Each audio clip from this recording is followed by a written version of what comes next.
I would also like to put a disclaimer. In my memory, I do have memory of discussing with Des about how Umineko should come first while he argued for Higurashi first. No, this did not happen. That was another fragment. That isn't the fragment we're on right now. Come on, that was another game timeline. Literally, Higurashi should come first, and it's going to be a heated debate. This is going to be an actual boxing match. Don't worry, Rhetoric. I have my Phoenix sprites prepared. I know all our viewers agree with us, Rhetoric. Yes, they do. That Higurashi should come first, and I'm ready. Wait, sorry, I have a question. Did my brain literally exploded that I was supposed to argue for Higurashi first, but someone... Wait, Mushroom?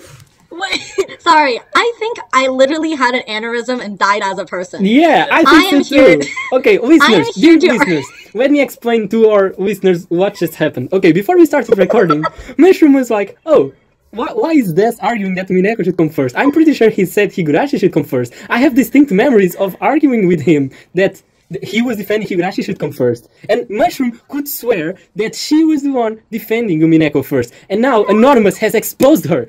Anonymous posted a print of Mushroom saying, quote, oh, ready to fight this. I am a super Higurashi first person. Liar. You're a liar. Actually, let me... Gaslighting us, Mushroom. Turning it against us from the beginning. I'm not even... wait, give me a second. This is so embarrassing. As much as I wholeheartedly believe that Umineko should come first, I think the Higurashi group should start by arguing why Higurashi should come first. Because my arguments build upon what you're most likely than not gonna use as arguments. So, please start, dear opponents. Well, okay. What is this 4D mind game that's already happening? Okay, this is what you do in a job interview. Like, you turn it on the interviewer. When you get to that point when Bernd Cassell says, like, this game, like, this story has no happy ending, I was literally like, bitch, why would you say that? Like, why would you say that? If you can get past the weird aspects of Higurashi, after reading Onikakushi, try Watanagashi, brute force your way through Watanagashi, because I know you're gonna want to quit. And once you get to the second half, think about Higurashi as something completely separate. Okay, don't go. Try to have no expectations about Higurashi. Okay, that's the way to go. Hey Des, do you know what a great way to do that is? If you read it first. If you think about eating an ice cream, you're eating an ice cream on the meta world, because you've got the concept of all of this, and that's happening on the meta world. We all have the power of the meta world. Like I feel like a mad scientist. So, like, you don't believe the meta world is actually above the real world in Umineko? They are. That's the thing. They are on the same level because of love. If you believe, my fucking god. Thank you for attending. If you're still watching this, then according to the YouTube analytics, a lot of people actually choose the PS3 spines over Ryukishi's because they're they have no taste. What does that mean? It's like loser flags or something. I've seen a lot of stuff in the Umineko fandom that I rather forget as well. Same. Like Rosa Priest. What was that? Why is Gap the only one that doesn't resemble their real-world counterparts? You see, Gap resembles Nanjo in his younger days. Damn, I can't. Nanjo's trans, what the fuck, mate? Angie just gets tired of being tossed around. And she knows. And she just goes up to the boatman with a gun and says, play stupid games, win stupid prizes. Shut the fuck up. Okay, while I was gone, I just came up with a theory on the spot that I would like to add to this iceberg. What is it? So I assumed that after the trick ending, Angie would just live off the grid, and she has since she killed the boat guy, she has just the free boat now. Nice boat park. True. And Erica is living inside of her, and Erica was a pirate in episode 8. And Jay's a pirate. In different theory. What did really happen on like Rokkenjima? And he just like raised his hands up and he said Halloween party. And then they were like, wait, but who is the culprit? And he just pointed at himself. In English. Who is the culprit? And he literally pointed at himself with a smile, saying me in English. I love this one. Imagine Umineko is just an elaborate way as a Ryukishi like to confess his crime on like an abandoned island. Whenever anyone turned into meat in Umineko, instead of imagining them as a burger, I just always imagined them as turning into Fallout 3 meat, and it made it significantly funnier. I'm Burger Ange! Look, Madeler, I turned myself into a burger! Shut the fuck up, I will murder you. You're gone out of the podcast. I think wasn't he in Rose Gun's Days as well? Wait, Okanogi's in Rose Gun Days But he too? literally lives 1,000 years later in fucking Kikonya. He's immortal. Yeah, no, my favorite character by far. So yeah, so that's basically like Rikishi doing weird stuff in his Samus universe. Yeah. I love this. Yeah, that's a fair point. Of course, Rudolph and Kiria, like the 80s teens who want to go make out in the woods. I was like, They are. Oh my god, that's exactly what they are! It never occurred to me, that's exactly what they are! Like, Beata just turns to Angie and is like, no, or Batra, I don't know, but someone comes to Angie straight up, Angie, are you really making an Erika Cooper theory? And I'm like, thank you, what the I killed all those people because it's not because I wanted to kill them. I wanted to kill everybody who was still there. And then Angel's like, what the fuck does that even mean? And then meanwhile, Fowler is like still like crying super hard in the background. Tells Angie, and it's like, you know, Angie, if you weren't a powder Ushinomiya family, then you would probably be able to relieve of all their troubles. But you don't have to think of it that way because we live in this reality, and you exist, and your love for your brother is real. And I'm like, what? Like, But the moment Angie got swallowed up, like the moment Angie disappeared from the game board, I was like, okay, it's Asumu, it has to be Asumu, come on, Ryukishi. And then I was like crossing fingers the whole episode for it not to be Asumu. Because like, okay, it's Ryukishi. Ryukishi likes to do these things with us. He likes to trick us. He's obviously misleading us. Obviously, it's not gonna be Asumu. And then it's fucking Asumu! What? but I thought it was super weird for like Asumu to be like, hey Angie, I wrote this fragment just to like piss you off, but like, do you understand that because you were born, you literally just caused the death of all your family, and now you're the only one alive? Like, it's just like, Oh my god! Oh no! I just thought of the episode 8 magic ending. Oh no! oh no, oh Or like, yeah. imagine Genji going into the ocean and he floats down and then he hugs Kinzo. It's like Kinzo. It's like Kinzo and Genji instead of Predator and Butler. Oh my god! Genji is like, oh, so I can finally see you again, and they hug each other, and they go to the bottom of the ocean.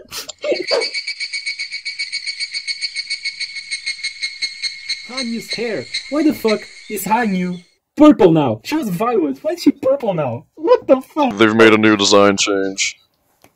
Satoko's now just a real person. I think I like it, although...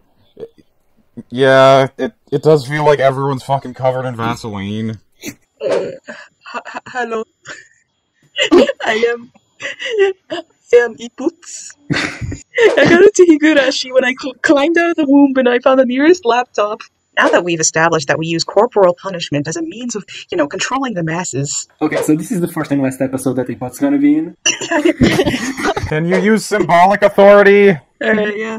All of a sudden, like, the visuals for the podcast change. There's just, like, Yu-Gi-Oh shit everywhere. Make it like the bootleg stuff you find on, like, so cool.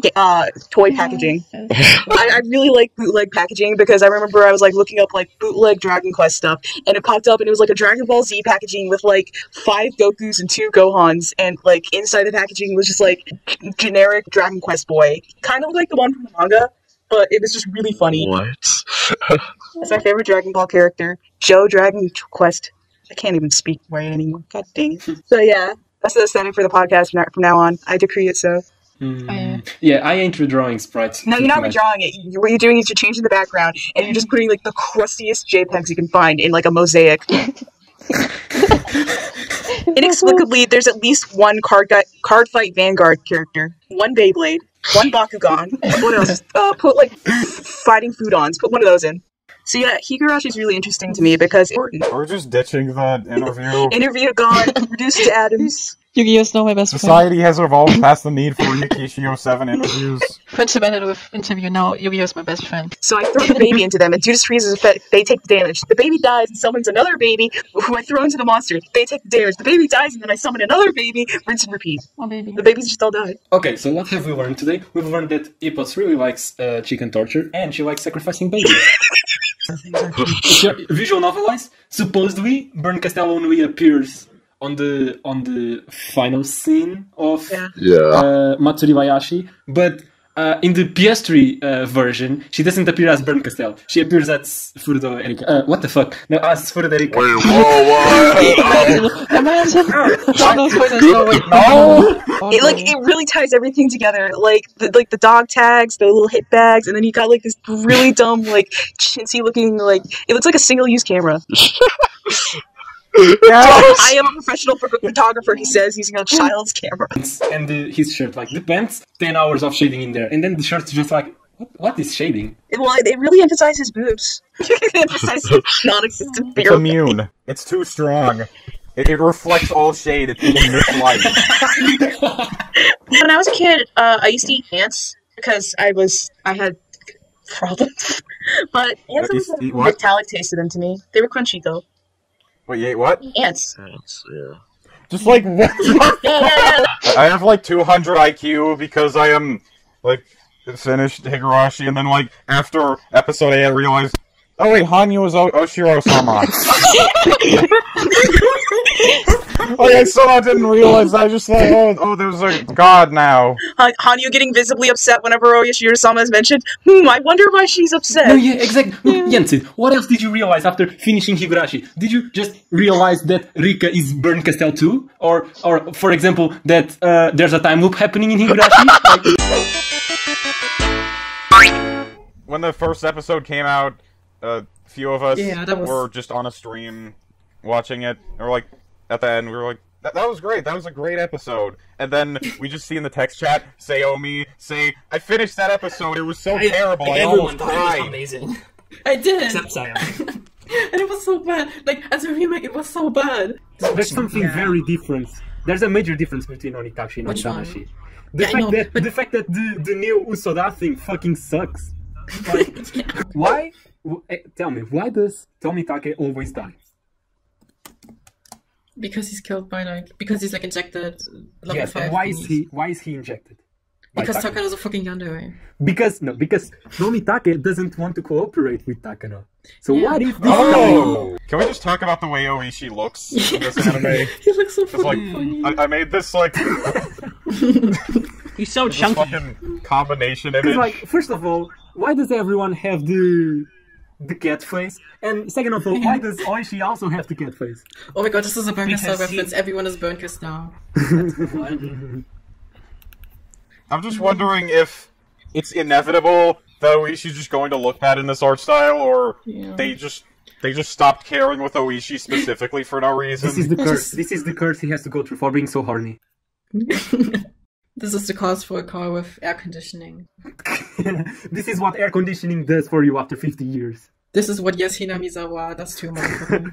Oh, like the baby car. Oh, okay. Yeah, I think they're just gonna skip that one. That would be so. If they did that, that would be so interesting. Like what they would do. Maybe it's older Rika. Maybe it's older Rika instead of younger Rika. Yes. She got walked in the head. There was so much fucking blood. Yeah, and like it was so gruesome and like fucking detailed, and like it was way too long and he was way too much blood. They went fucking ham. Like his blood was flying on his paintings. Yeah, it was so. How are they still alive? The plot around this like a pool of blood that was twice as large as him. Literally, he could have been stabbed once in the chest and he would have been dead. But then it just kept going like it's just called a soda, but you can customize a lot. It's called U-Soda. Like U-Soda. Oh no! That's really well thought. God damn it! They're just teenagers. They would just smell like fucking sweat. What the fuck are you on about? Neon is pink grapefruit syrup, X grapefruit juice. Then she sounds similar. Blue Caraco syrup? What's Caraco? Caraco? Probably coconut. I'm gonna say coconut. I think it's a mistranslation of coconut. No, they just fucking put cocaine in there. And one of the warnings is literally one of the rice cakes contains a sharp snack. And it was like, did they literally just fucking put a fucking razor or something? I feel like it might just be, like, it's probably just... like Tabasco, but it'd be really funny if they just put a fucking needle in it. Hello, and welcome to the Higurashi Log. Yeah, I distinctively remember reading that. But once again, I distinctively remember reading about Burn Castell saying fight Onesu in episode 1 of Umineko, and apparently it's an episode 2, so... we already called spoilers. Stupid. You fucking dumb best Simon. This out. You unbased, you fucking circle. You're a circle, Simon. You're a circle because you have no point. Shut up. These 2 episodes have just been kind of white noise for me. Cringe. Like, there's not much, like, differences. Who told you Takano made a new virus in Outbreak? I'm thinking What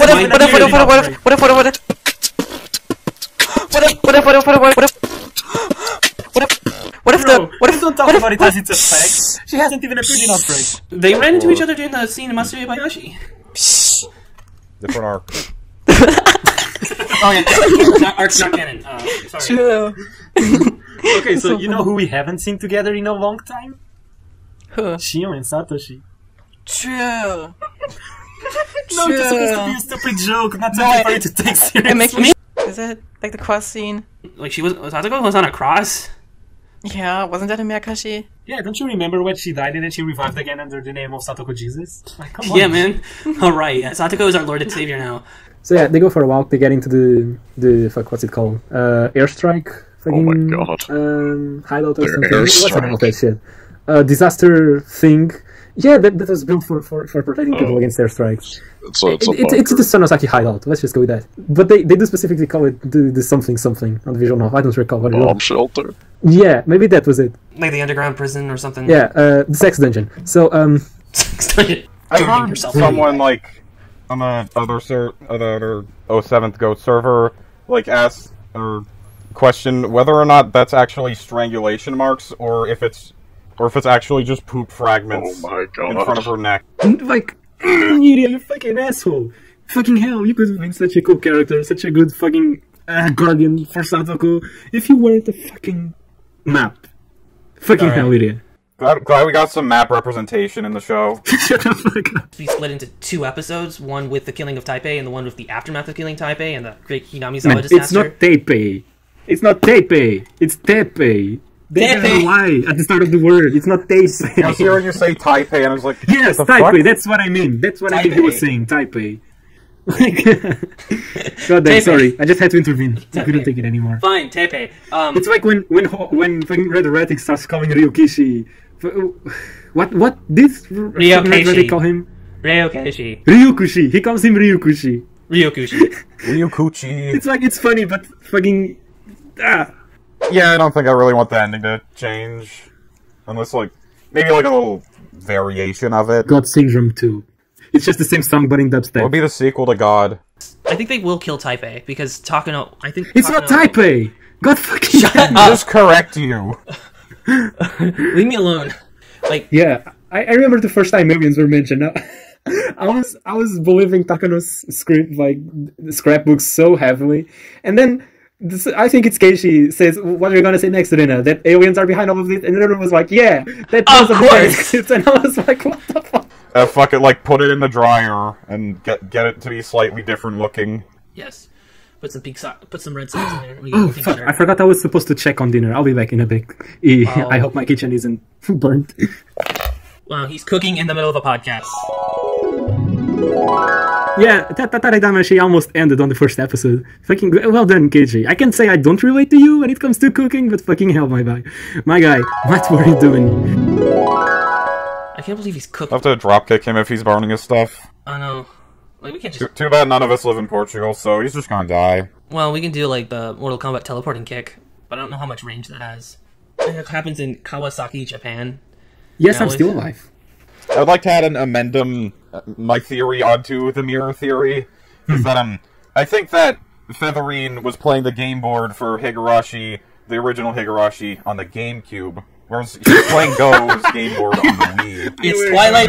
It's Twilight Princess Higurashi.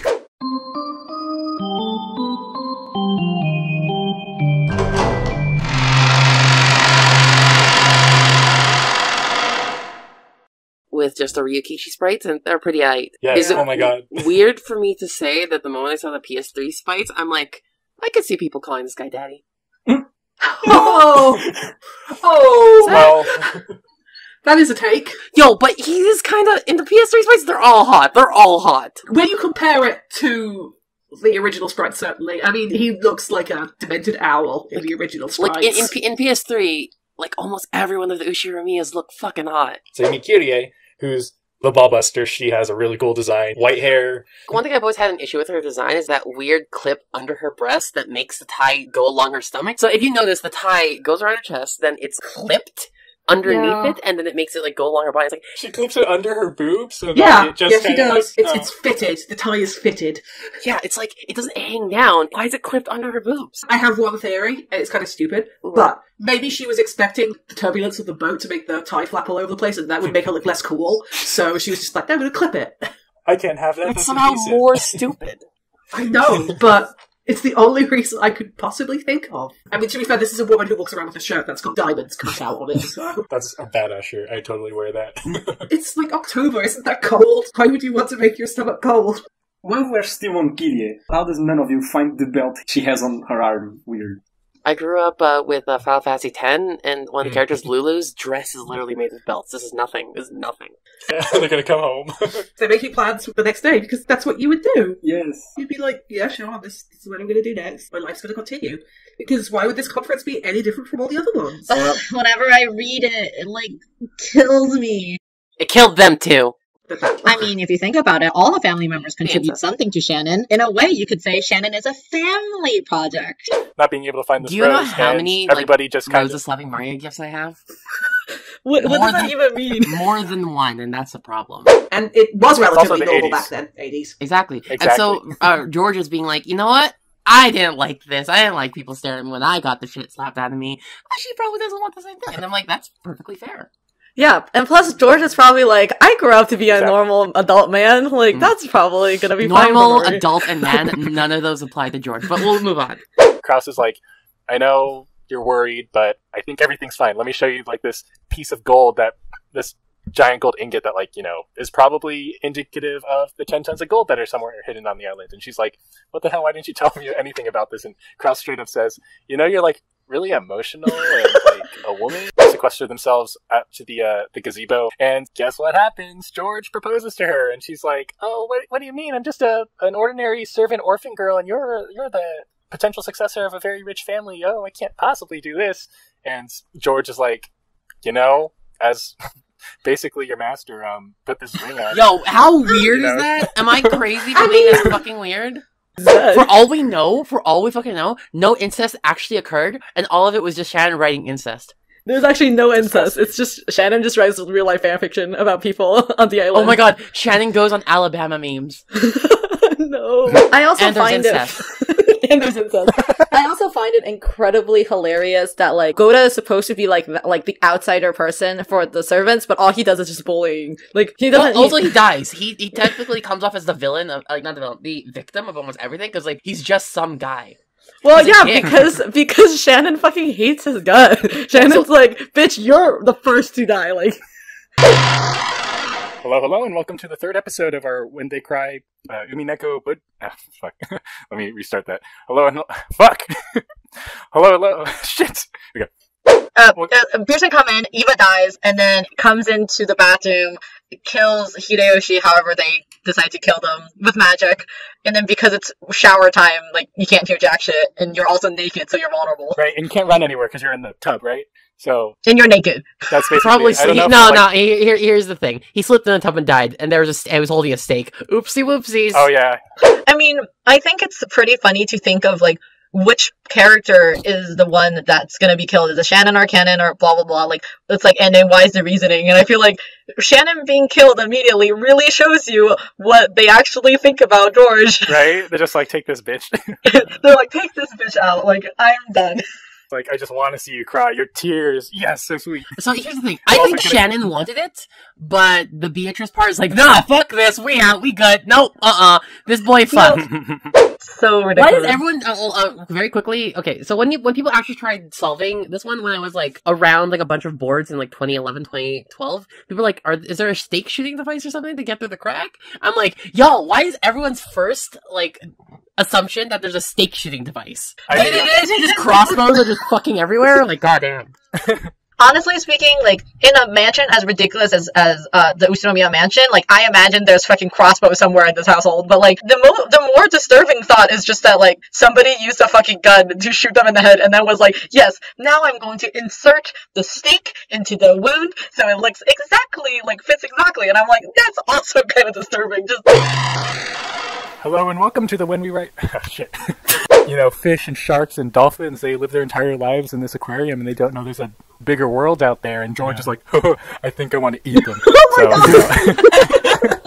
All over him, she's completely smitten by George. She's like, this is all because of magic, you know, this relationship, all due to magic. Magic is a miracle. Miracles can happen if you believe in them. And George is like, that's some girly ass shit you're on. I know that you're human now. Go break a mirror for me and then you can like bone George or whatever a little bit. But then Cannon comes along, they're in the garden together, and he's like, you know, I did see you perform and now I want to live my dreams and live a life. Not really, but he's just kind of like, that was pretty cool. And then kind of like...